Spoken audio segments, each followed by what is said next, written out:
The official story ends in water. It ends on December 15th, 1967, in the freezing, murky throat of the Ohio River. It ends with the screech of twisting steel and the silence of 46 lives extinguished. For half a century, the narrative has been clean and cinematic. The Mothman was a singular glitch, a warning that vanished the moment the Silver Bridge surrendered to gravity. But the bridge was not the end. It was merely the beginning. To believe the creature died with the wreckage is to ignore 50 years of evidence to the contrary. It is to ignore the radioactive footprints burning in the exclusion zones of Ukraine. It is to ignore the frantic police calls from the streets of Monterey. It is to ignore the fact that right now, tonight, above one of the world's busiest airports, something massive is watching from the darkness beyond the runway lights. The entity did not retreat into the history books. It evolved. It migrated from the back roads of Appalachia to the global stage, from the smiling man on the highway who speaks without lips, to the black bird of Chernobyl feeding on the smoke of a dying reactor. We are tracking a predator that has shed its biological constraints to become a viral idea. We will uncover the secret history of the Mothman, tracing a shadow that stretches far beyond the wreckage of Point Pleasant. This is not a story about a monster that used to exist. This is a story about a presence that never left. The myth did not die. It merely waited for us to look up again.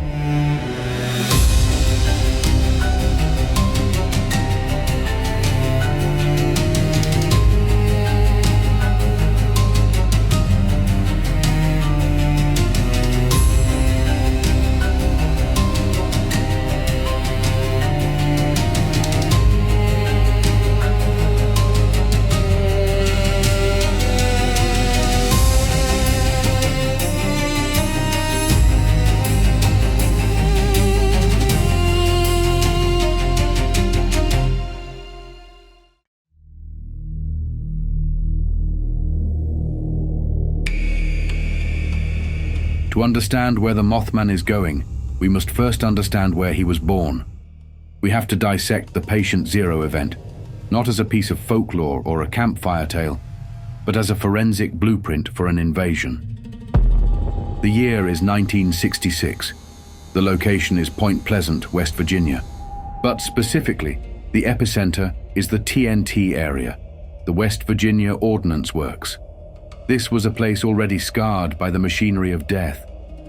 It was a World War II explosives manufacturing site that sat abandoned, leaking toxic chemicals into the earth, riddled with bunkers that looked like concrete igloos burying secrets in the mud. The very soil here was poisoned, the air thick with the history of violence.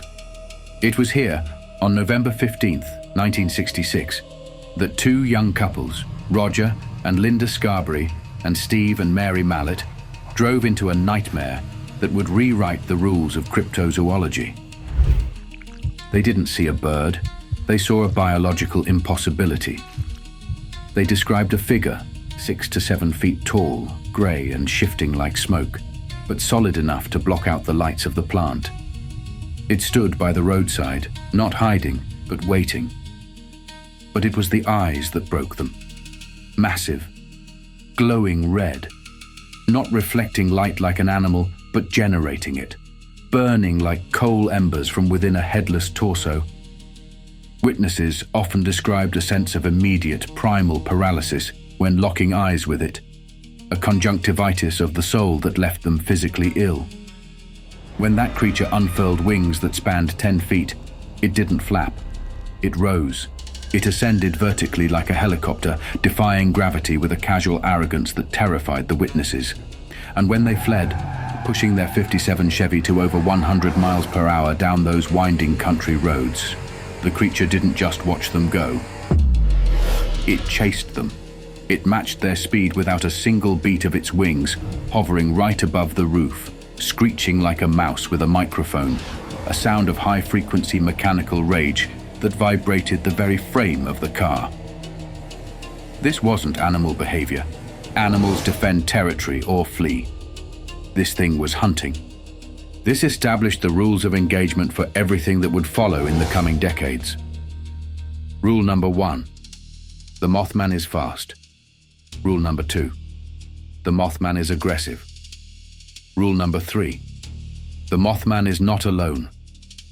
This is the part of the history that often gets scrubbed from the tourist brochures.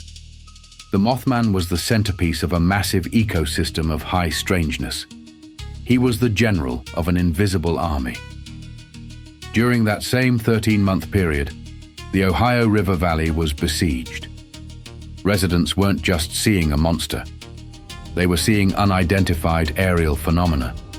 Strange lights dancing over the TNT area, geometric shapes silencing radios and stalling engines. Poltergeist activity erupted in homes, windows rattling, doors slamming, strange voices bleeding through the telephone lines. And then came the silencers, the men in black. Not the cool, suit-wearing agents of Hollywood, but something uncanny and wrong. Witnesses described them as having olive skin and wearing clothes that looked brand new, but fit incorrectly, as if they were wearing a human costume for the first time. They drove brand new Cadillacs that hummed like electric dynamos. They spoke in mechanical monotones, asking bizarre questions about what people had seen, radiating a sense of menace that left journalists like Mary Hyre physically ill. They were the antibodies of reality, trying to contain the infection that the Mothman had started. This was the ecosystem, the monster, the machine, the silencer. It was a triad of paranormal intrusion, and it all culminated in the tragedy of the Silver Bridge. When that suspension chain snapped, it didn't just drop vehicles into the water, it dropped a curtain on the investigation. The tragedy was so immense, so heartbreaking, that the monster story felt trivial by comparison. The media packed up. The skeptics wrote it off as a sandhill crane. The town tried to heal. But the sightings didn't stop on December 15th. They just moved. The entity had finished its work in West Virginia. It had tested the boundaries of our reality, fed on the fear of a small town, and tasted the energy of a catastrophic structural failure. It had learned, and now it was ready to travel. The bridge wasn't the end. It was the launch pad.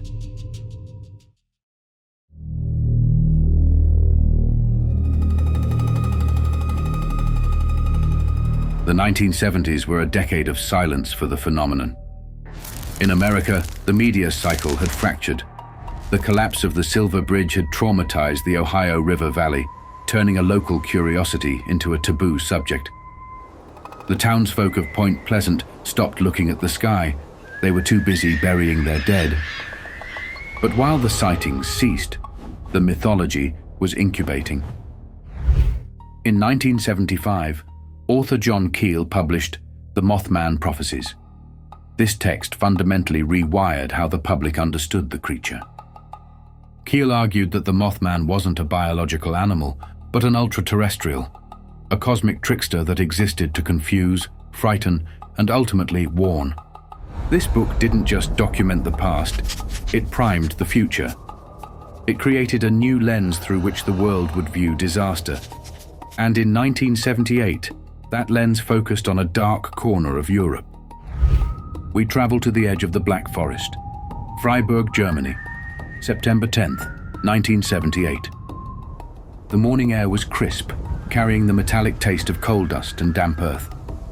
A group of 20 miners stood at the entrance of a pithead, waiting for the cage that would lower them hundreds of feet into the dark. These were men of routine, men of iron and soot. They knew the sounds of the mine, the groaning wood, the dripping water, the distant thrum of ventilation fans. But that morning they heard something that didn't belong to the geology. Standing in the archway of the mine entrance, the very throat of the earth, was a figure. It was not a man. It was a shadow that had peeled itself off the wall. Witnesses described a towering humanoid shape wrapped in wings that looked like a heavy, oil-slicked trench coat. It stood motionless, its glowing eyes fixed on the men, radiating a cold, intelligent malice. The foreman moved to shoo away what he thought was a trespasser or a prankster. That was when the entity moved. It didn't retreat. It unfurled. The wings snapped open, creating a black blockade against the sun. And then came the sound. It wasn't the mouse with a microphone screech of West Virginia. It was described as a mechanical shriek, like the grinding of rusted gears or a braking train, amplified to a deafening volume. It was a sonic weapon. The men fell back, hands over their ears, overcome by a sudden, irrational panic that seized their chests. This wasn't just fear. It was a biological imperative to run. They fled the entrance. They refused to enter the cage. The shift was abandoned. At 8:30 a.m., less than an hour after the encounter, the silence of the morning was broken again. A subterranean tremor ripped through the geology. The mine shaft, the very space where those 20 men would have been swinging their pickaxes, collapsed in a plume of dust and debris.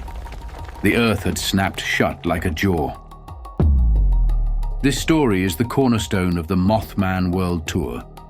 It is the primary evidence cited by believers that the creature is a global protector. But a forensic analysis of the Freiburg legend reveals a tangled web of confusion that is arguably more fascinating than the monster itself. First, there is the geography. The story places the event in Freiburg. However, Freiburg im Breisgau, on the edge of the Black Forest, is not known for coal mining. It is a historic university town, famous for silver and ore in the Middle Ages, but not modern coal pits. It is highly likely that the legend is a distortion of Freiburg in Saxony, East Germany, a region with a deep, centuries-old history of mining disasters. The story seems to have drifted across the Atlantic, losing its umlauts and geographic precision in a game of cryptozoological telephone. Furthermore, a search of German news archives from September 1978 shows no record of a massive mine collapse on that specific date. No 20 men saved. No sudden tremor. But this absence of paper proof does not kill the monster. In fact, it feeds him. The Freiburg Shrieker, or Freiburg Schrecker, survives not as a news item, but as modern folklore. It represents the mutation of the Mothman from a West Virginia cryptid into a universal angel of death. In Point Pleasant, the creature was an intruder. In Freiburg, he became a sentinel. This transition is vital. It stripped the Mothman of his American context, the TNT area, the Ohio River, and distilled him down to his essence, a winged shadow that appears before the earth swallows you whole. He became the miner's canary from hell. Whether the Freiburg Shrieker was a misidentified owl, a distortion of a different tragedy, or a complete fabrication, it accomplished one thing. It proved that the Mothman could travel. He was no longer bound by the Atlantic Ocean. He had become a free agent of disaster, patrolling the globe for the next structural failure. The bridge was gone, but the mines were deep, and the creature had found a new way to haunt us by saving our lives.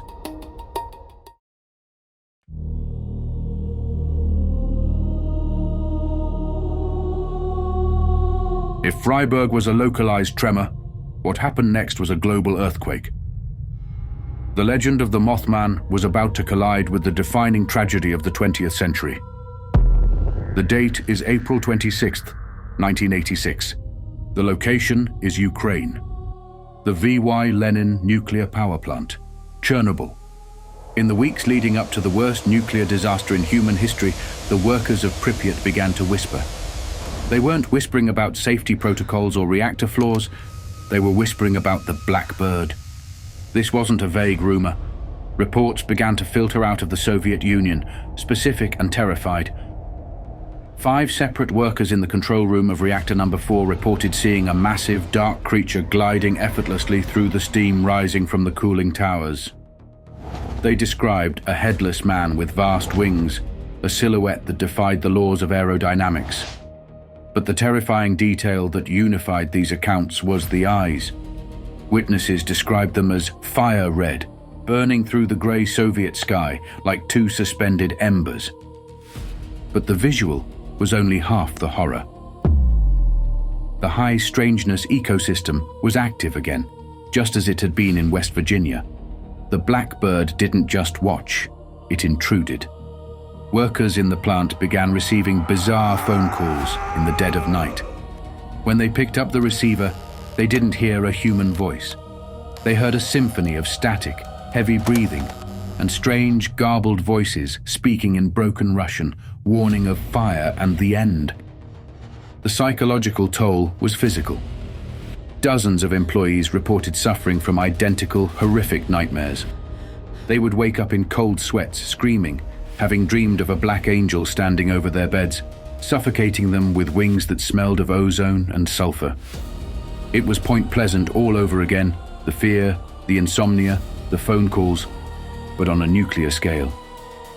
Then came the explosion. Reactor number 4 was torn open. A beam of ionized radiation shot into the atmosphere. The world held its breath. And amidst the smoke, the graphite fire and the radioactive hellscape, survivors on the ground looked up. Helicopter pilots, the brave liquidators sent to dump sand and boron onto the exposed core, reported seeing something moving in the smoke, not fleeing, feeding. Some claimed a massive black shape was circling the radioactive plume, weaving through the lethal clouds with a terrifying grace. One pilot reportedly screamed over the radio that a giant bird was obstructing his flight path directly over the burning reactor. Skeptics will tell you it was a black stork, a large bird, native to the region, rare but present. They will tell you that the stress of the Cold War and the invisible threat of radiation caused mass hallucinations. But the descriptions are too specific. The headless torso, the red eyes, the sense of overwhelming dread. The blackbird of Chernobyl proves that the Mothman is drawn to potential energy. In West Virginia, it was the kinetic tension of a bridge pushed to its breaking point. In Chernobyl, it was the atomic tension of a splitting atom. The entity had graduated. It was no longer haunting ammunition bunkers. It was haunting the apocalypse. It had become a symbol of our own technological hubris, a dark angel waiting for us to lose control of the fire we stole from the gods. This connection to nuclear energy is not a coincidence. It is a thread that runs through the entire tapestry of the legend. The TNT area was a chemical dump. Chernobyl was a radioactive ruin.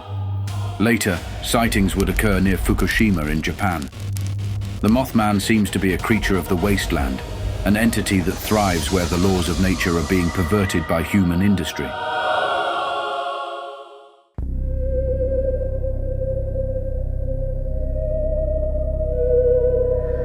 While the Mothman is the silent, terrifying face of the phenomenon, the shadow cast by the TNT area holds another figure, a figure who speaks, a figure who looks like us but feels entirely alien.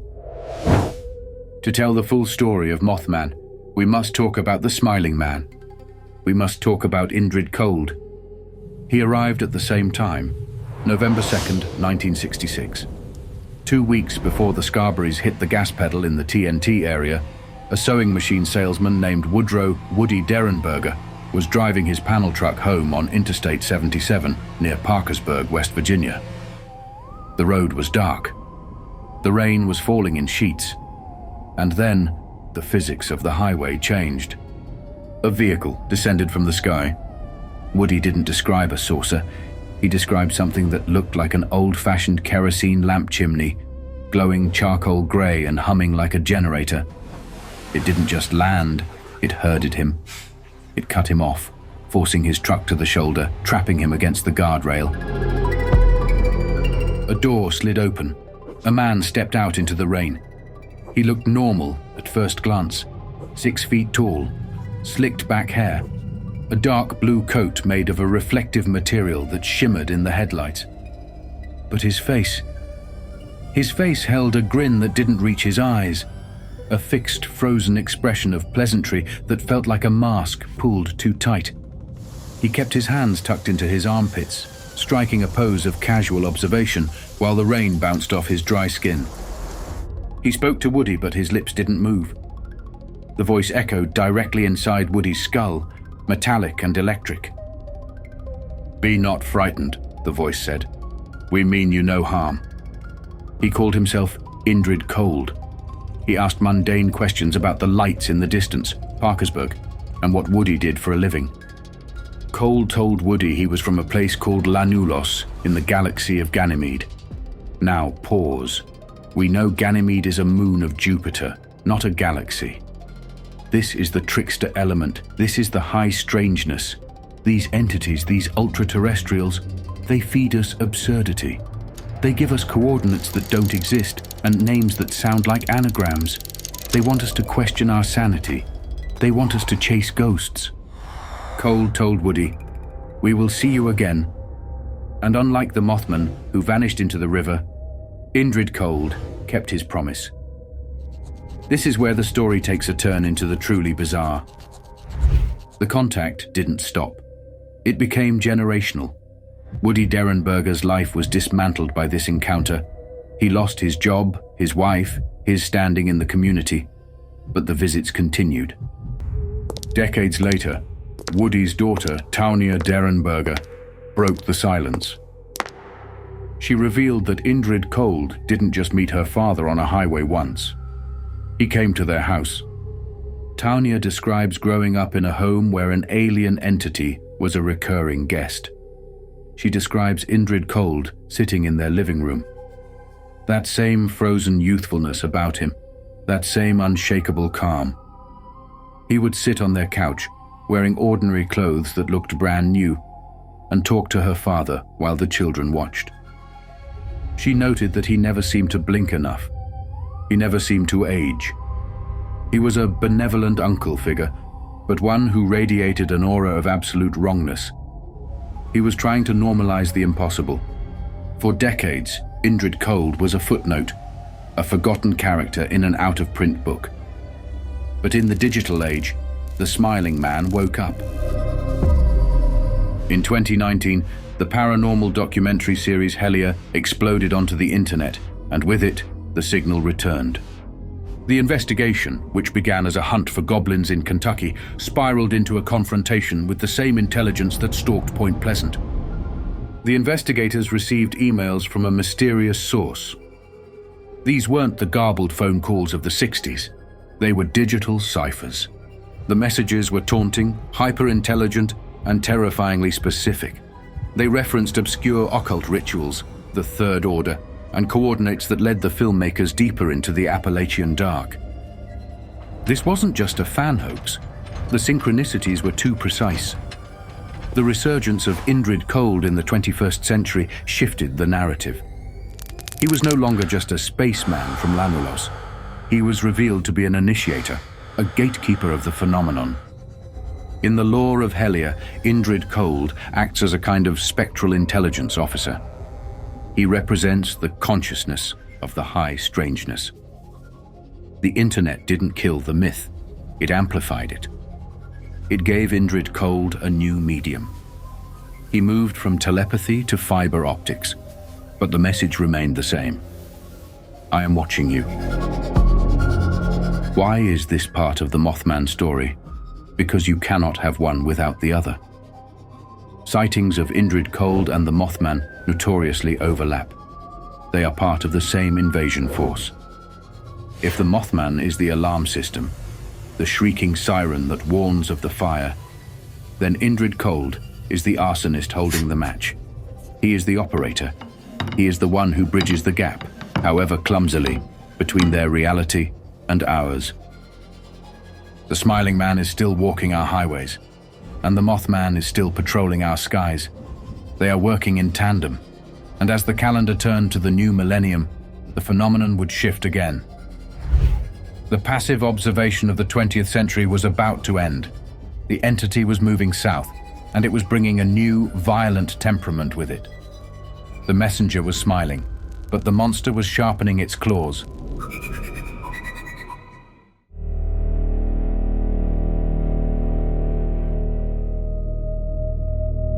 By the early 2000s, the phenomenon had shifted hemispheres.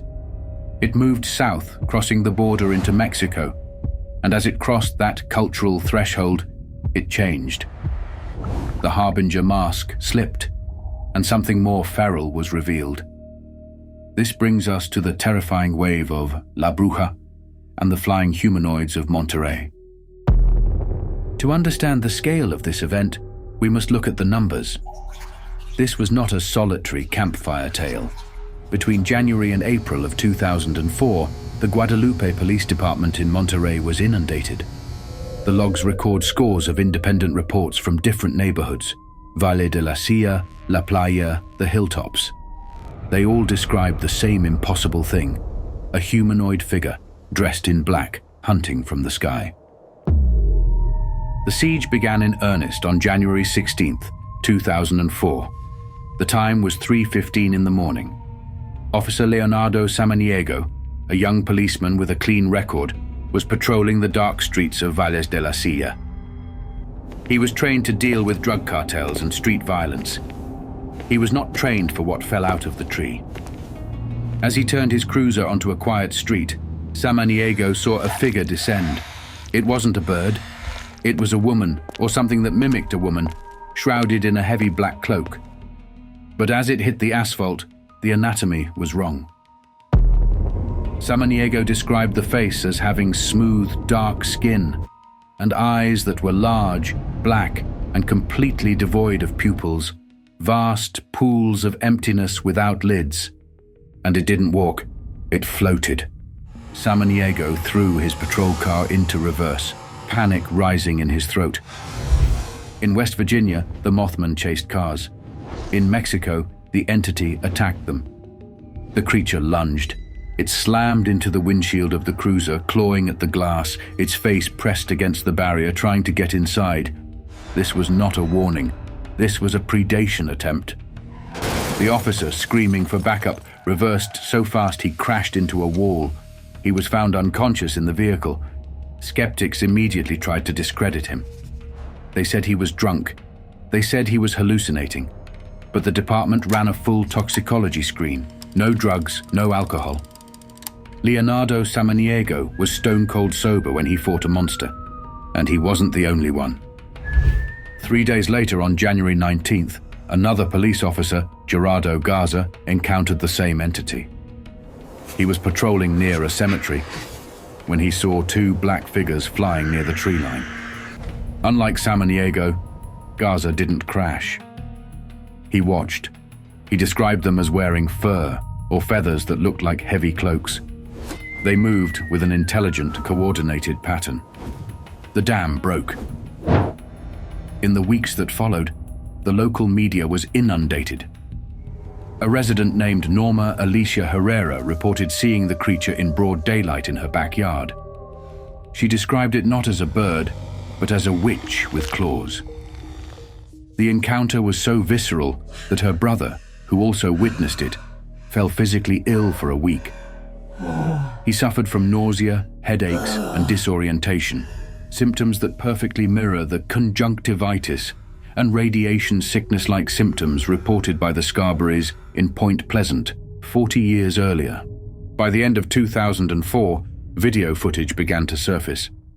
Grainy, handheld clips taken by terrified teenagers showed dark humanoid shapes floating over the mountains of Nuevo León. While skeptics cried balloons, the witnesses stood firm. They saw arms, they saw legs, they saw intent. This Mexican wave forces us to confront a dark possibility. We like to think of the Mothman as a neutral observer, a watcher. But the Monterey events suggest that the entity adapts to the culture it invades. In West Virginia, it was a cryptid curiosity. In Chernobyl, it was a nuclear omen. In Mexico, steeped in the lore of brujeria and supernatural violence, it became a witch. It became violent. This evolution is critical to our understanding. It suggests that the Mothman is not a biological animal with a set behavior. It suggests he is a shapeshifter. He is a mirror. He reflects our deepest fears back at us. If we fear nuclear war, he becomes a radioactive bird. If we fear the supernatural dark, he becomes a witch. He is evolving with us. And as our world became more volatile, so did he. The silent observer of the 60s was gone. The aggressor had arrived.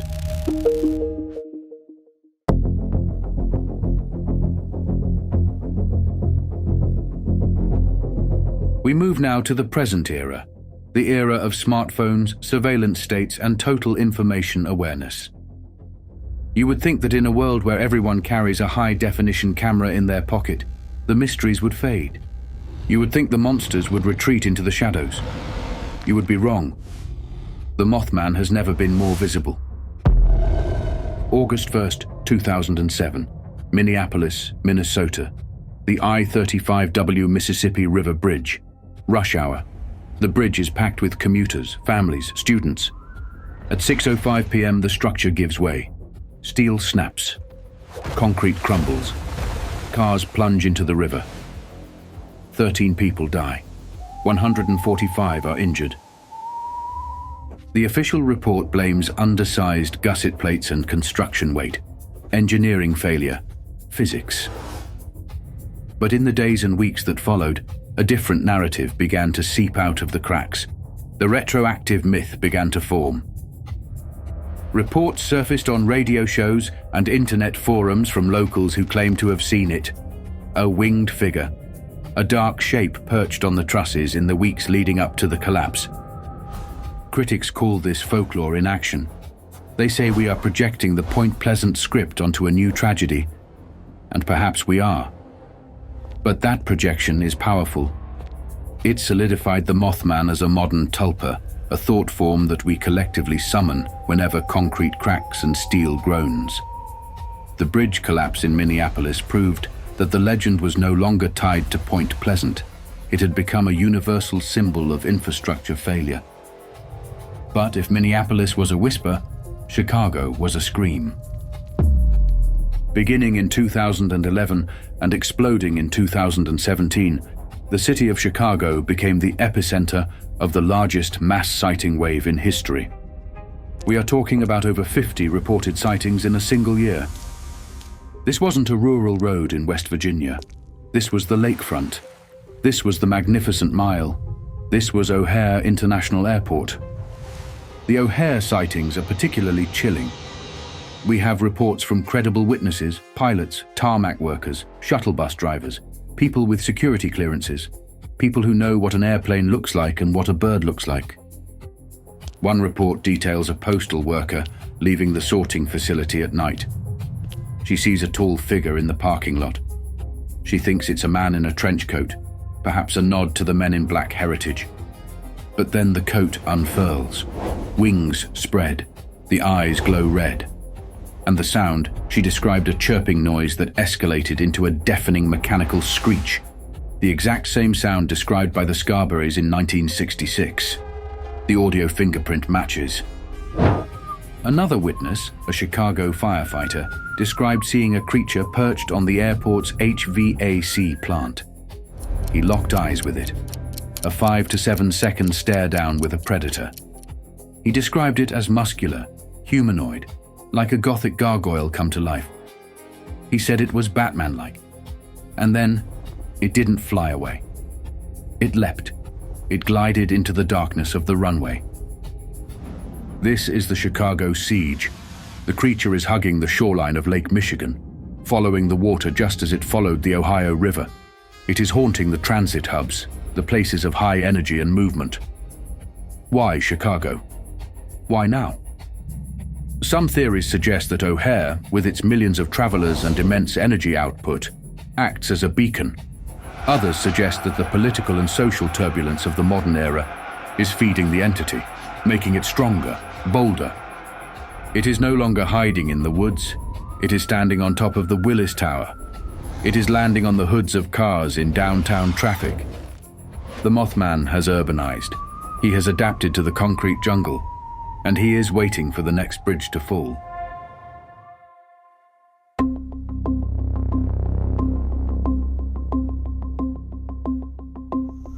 Beyond the biological and the paranormal, the Mothman has achieved a form of immortality through culture.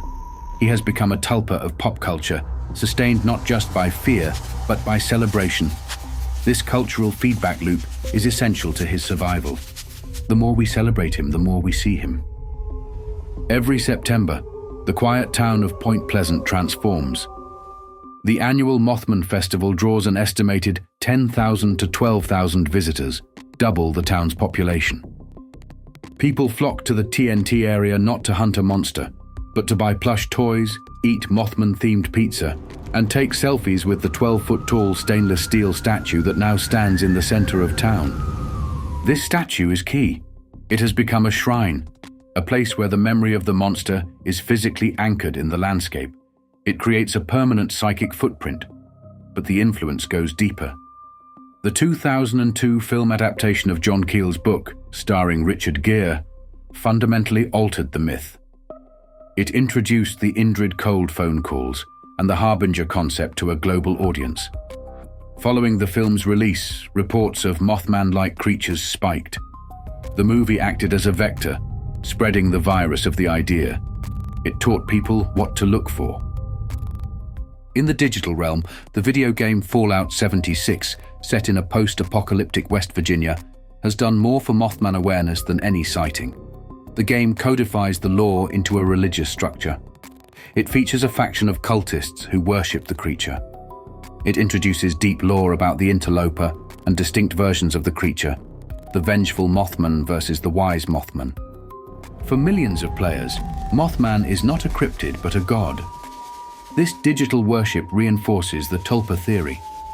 If millions of people focus their attention on a virtual Mothman, does that energy manifest in reality? Does the digital belief bleed into the physical world? The phenomenon has become self-sustaining. We have turned the monster into a mascot, but in doing so, we may have inadvertently strengthened the signal. We are feeding the very thing we are trying to domesticate. So, what are we looking at? After 50 years, thousands of sightings, and a trail of debris that spans the globe, what is the final thesis of the Mothman? We have looked at the biology. We have looked at the folklore. But perhaps we need to look at the mirror. John Keel, the man who brought this phenomenon to the world, believed in the concept of the Tulpa, a Tibetan idea that if enough people focus their mental energy on a single concept, that concept can manifest in physical reality. We have festivals celebrating him. We have statues of him. We have movies starring Richard Gere. We have video games where players literally worship him in a digital cult. We buy the t-shirts. We tell the stories around the digital campfire of the internet. We are the battery. The Mothman lives because we want him to live. We need him. In a world that is increasingly sterile, categorized and explained by science, we crave the monster. We crave the thing that cannot be classified. We crave the warning. We are terrified of the random, chaotic nature of disaster, so we create a harbinger to make sense of it. If the Mothman is there, then the disaster has a meaning. It has a cause, it has a face. But there is a darker possibility, a possibility that keeps the researchers awake at night. What if the Tulpa works both ways? What if he isn't just a projection of our fears? What if he is something that discovered us?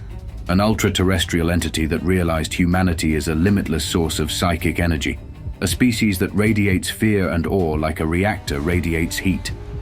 He didn't leave Point Pleasant because he was finished. He left because he found a bigger feeding ground. He found the world.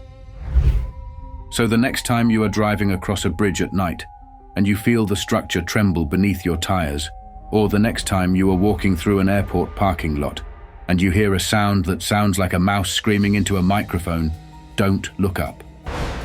Keep your eyes on the ground, because if you look up, you might see what has been there all along. You might see the red eyes, and if you see the eyes, it's already too late. The bridge is always falling, and the Mothman is always watching.